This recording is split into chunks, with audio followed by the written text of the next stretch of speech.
Imagine waking up on an October morning in 1957 to discover that the sky above your head no longer belonged to you.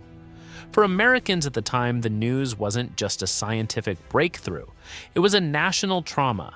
The launch of Sputnik, won by the Soviet Union, was a radio signal beeping in the vacuum, but to the United States, it sounded like a countdown to the end. For the first time in its modern history, America tasted the bitter salt of being second. The horizon, which once felt like an invitation, suddenly felt like a threat. Before Sputnik, the United States lived in a state of complacency. They believed their technology, their democracy, and their way of life were inherently superior. The idea that a nation devastated by World War II, living under an opposing regime, could reach space first was unthinkable. This overconfidence nearly cost them the race before it even began. While Americans debated budgets and bureaucracy across the ocean, Sergei Korolev, the chief designer, whose name was a state secret, was bending the steel that would change the world. The American response to Sputnik was the Vanguard project, and it became the ultimate symbol of national humiliation. In December 1957, with the world's cameras focused on Cape Canaveral, the rocket rose only 4 feet before exploding into a ball of fire on the pad. The international press mocked the event, calling it Stay Putnik and Flopnik. America wasn't just losing the space race, it was becoming a global joke. The failure wasn't just technical, it was existential. The nation of inventors seemed to have forgotten how to invent. If Sputnik was a scare, April 12, 1961 was an earthquake. Yuri Gagarin became the first human to orbit the Earth, laughing in the stars while Americans were still struggling to get their astronauts off the ground consistently. Project Mercury was months behind schedule. To the world, the message was clear. The future spoke Russian. At that moment, many experts honestly believed the race was over. The United States wasn't just in second place, they were an irrelevant competitor in an era dominated by the hammer and sickle.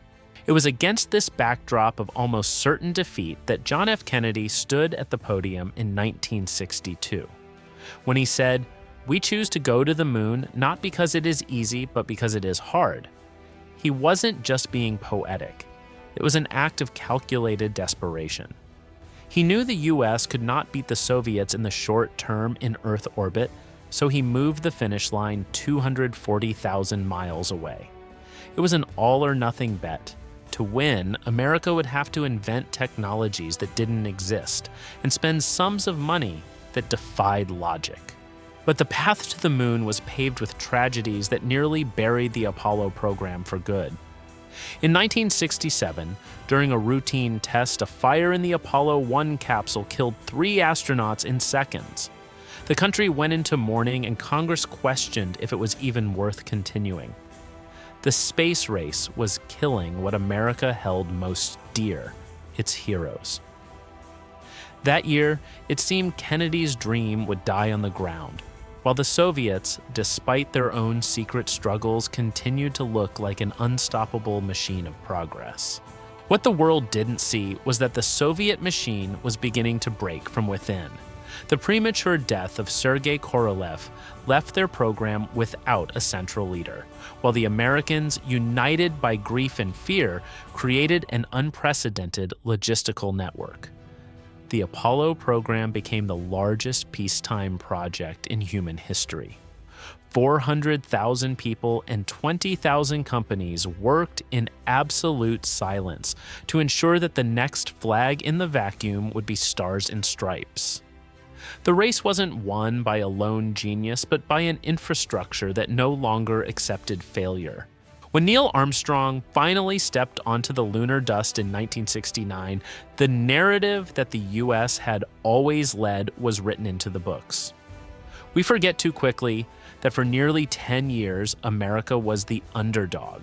The lesson of John the Thinker today isn't about the victory, but about the fragility of leadership. We won not because we were inherently better, but because the terror of losing forced us to be better than we ever imagined. The space race teaches us that progress is not a straight line, but a desperate struggle against obscurity and mediocrity.